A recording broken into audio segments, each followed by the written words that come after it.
Welcome to lecture on early range of motion, gait training, and weight bearing guidelines. I am Major Aru. In this session, we will explore evidence based rehabilitation strategies designed to optimize early recovery after knee surgery. Our focus is on strike a balance, protecting healing tissues while restoring motion and gait in a safe and effective manner. By the end of this lecture, you will understand the physiological rationale behind early motion, gait retraining, and weight bearing progression. You will be able to identify key milestones that mark safe advancement across the different phases of recovery. We will also learn how to apply evidence based progression criteria so our decisions are not purely time based but guided by clinical findings. Finally, you will know how to evaluate outcomes using both clinical science and functional performance measure. The goals of early rehabilitation are clear. We aim to prevent arthropfibrosis, stiffness, and venous thrombosis, all common complications when movement is delayed. At the same time, we must protect the graft and fixation while reactivating quadriceps and hamstring function. Controlled motion is not just flexibility, it promotes circulation, synovial nutrition, and tissue healing.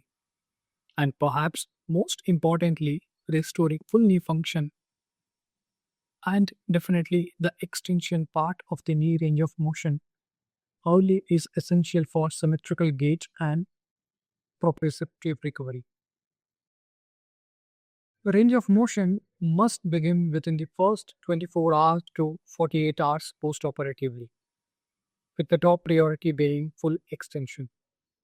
In the first week, we aim for 0 degree extension and up to 90 degree of knee flexion.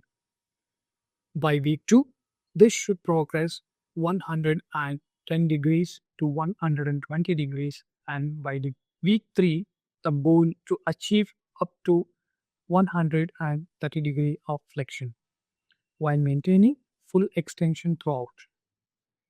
These targets are not rigid deadlines, but clinical guidelines that ensure safe and progressive loading of the joint. To achieve these motion goals, we rely on specific strategies. Heel slides and wall slides are effective for gradually increasing knee flexion. Prone hangs and dedicated extension strategies or exercises help restore terminal extension. Patellar mobilization is introduced in early to prevent adhesions around the patellofemoral joint, and also it enhances healing around the joint and it prevents early onset of anterior knee pain post ACLR patients. We use passive or active range of motion but avoid aggressive forced flexion during rehabilitation procedures which risk stressing the repair. Open chain kinetic extension is permitted only in a safe arc between 90 to 45 degrees to minimize gap strain. The heel slide is performed in supine position as well as in sitting position, with the patient slowly bending the knee by sliding the heel along the surface of the bed or floor. The trunk remains neutral and hip external rotation should be avoided. The exercise is crucial for restoring early knee flexion range, preventing capsular stiffness, and facilitating synovial fluid movement. Clinically, it allows gentle recruitment of hamstrings while minimizing anterior shear on the graft.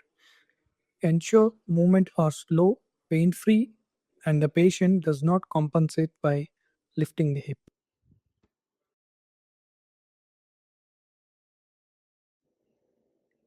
In passive range of motion exercises, the knee is moved gently with external resistance, either from the physical therapist or using the contralateral leg.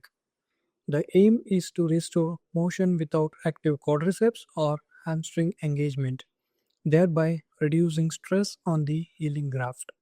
This intervention is particularly important in the first few weeks to maintain joint nutrition, prevent adhesions, and avoid arthrofibrosis.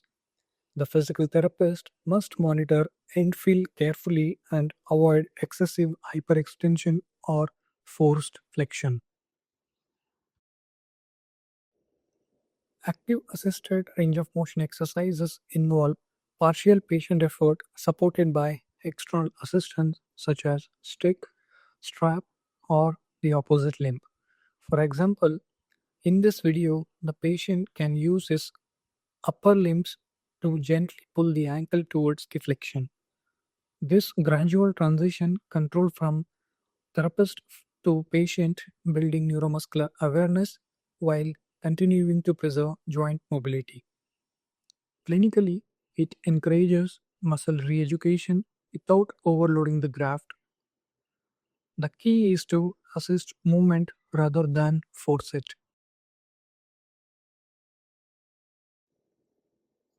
Prone hangs are performed with the patient lying face down on bed, with the lower leg hanging freely off the edge.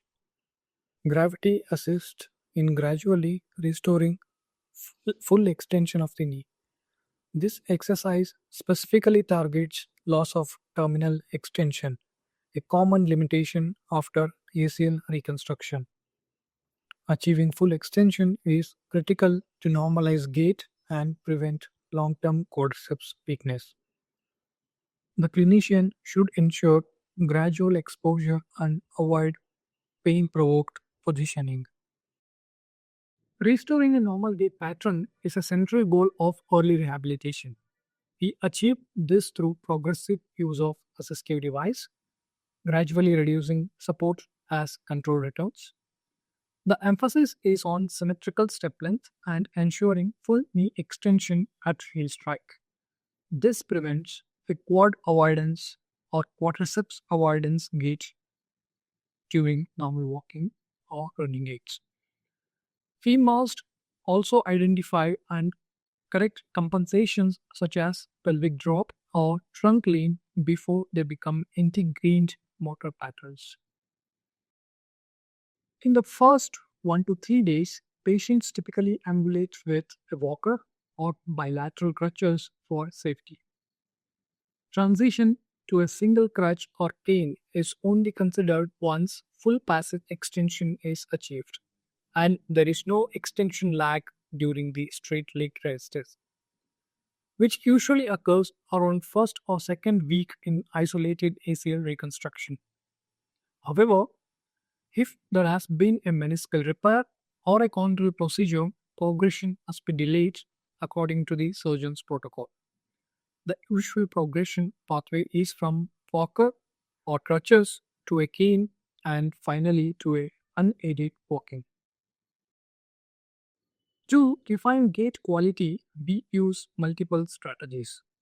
Verbal cueing reinforces heel toe patterning, straight knee at heel strike, and cadence control.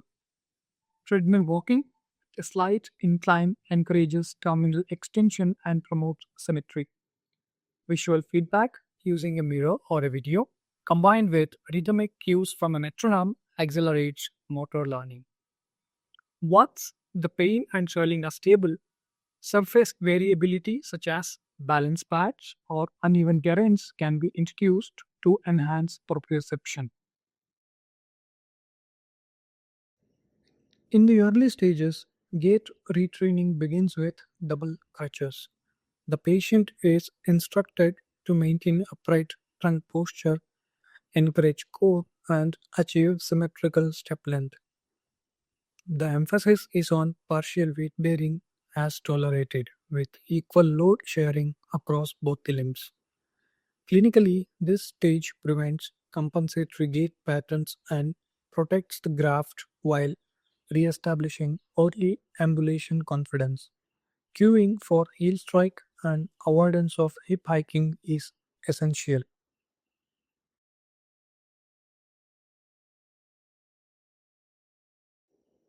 As the patient progresses, support is reduced to a single stick or cane, usually held in the contralateral hand. This encourages near normal gait mechanics while still offering external stability. The goal is to facilitate reciprocal arm leg coordination and gradually increase confidence in the reconstructed limb. Clinicians should monitor for limping, over reliance on the stick, and ensure smooth transition toward independent gait.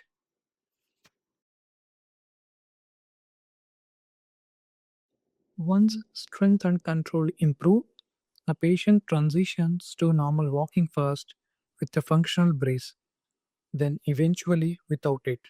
This phase emphasizes symmetrical stride, proper knee extension during stance, and avoidance of compensatory trunk lean. The brace initially offers proprioceptive feedback and psychological support, but ultimate independence is critical. Careful observation ensures that faulty mechanics such as toe walking or reduced step length are corrected before discontinuing external support. Normal walk in front of mirror. Walking in front of mirror provides real-time visual feedback, allowing patients to recognize and correct symmetry in stride, weight shift, and posture. This simple yet powerful tool improves motor learning and reinforces proper gait mechanics. Clinically, it helps to eliminate subtle deviations that may predispose to long term dysfunction or re injury. Encourage slow, deliberate practice initially, progressing to natural walking cadence. To refine gait quality, we use multiple strategies. Verbal cueing, reinforce heel toe patterning, straight knee at heel strike, and cadence control. Treadmill walking with slight incline encourages terminal extension and promotes symmetry. Visual feedback using mirror or video combined with rhythmic cues from a metronome accelerates motor learning. Once pain and swelling are stable, surface variability such as balance pads or uneven terrains can be introduced to enhance proprioception. Biology. Axial loading promotes synovial fluid movement, which nourishes cartilage. It also enhances proprioceptive feedback and encourages muscle coactivation patterns that stabilizes the knee joint. But precautions are essential. Avoid deep squats beyond 90 degrees and positions where the knee travels far beyond the toes in the early stages, as these create excessive anterior shear forces on the graft. In isolated ACL reconstruction, weight bearing as tolerated is allowed from the D1, provided an assistive device is used for stability. Research shows that early weight bearing does not compromise gap integrity or increases laxity, provided progression is guided by criteria rather than time alone. When meniscal repair or cartilage procedures are involved, always follow surgeon's restrictions. Above all, monitor for swelling and gait quality. If effusion rebounds after activity, reduce the load and reassess. The progression follows a clear sequence. There is no hurry for walking or running. Immediately after surgery, begin with weight bearing as tolerated using crutches. As strength and control improves, progress to full weight bearing with crutch or walker. Once gait symmetry is restored and quadriceps control is reliable, the patient can walk without aids. The final milestone is a normal, base free gait with equal step length and proper knee extension. Aqua walking is a highly effective way to reintroduce weight bearing. Performed in chest or waist deep water, buoyancy reduces joint load while still allowing near normal walking mechanics. Patient begins with forward walking, progress to sideways and backward walking, and eventually increase the speed and resistance as tolerated. This environment builds confidence, restores symmetrical gait, and reduces impact on healing tissues. Clinically, it serves as a bridge between supported land based walking and unrestricted sport specific drills. Caution should be taken with water temperature and pool entry to avoid slips. Throughout the rehabilitation, we must remain alert to red flags. Failure to regain full extension by 2 weeks or progressive loss of flexion points to early arthrofibrosis. Rebound effusion after activity or night pain may indicate overload or intra-articular pathology.